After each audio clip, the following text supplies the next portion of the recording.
લાગે. ઈ આમ કેહા કાકા ને જમરૂક કાકા આવ્યા. હેલા કઈ બાજુ જાવ?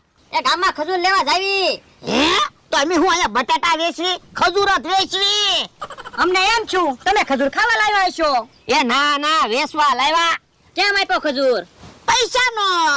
યા ઈ તો અમને ખબર છે પણ કિલોનો શું ભાવ છે? 100 રૂપિયા. તો 100 ગ્રામ ના? પણ તમારે ખજૂર કેટલો જોવે ઈ કયો ને.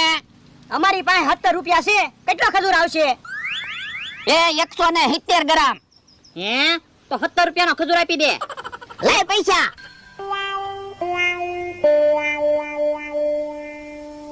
યો હાલ જબરૂક 2 દિવસ ખજૂર ખાવો છે.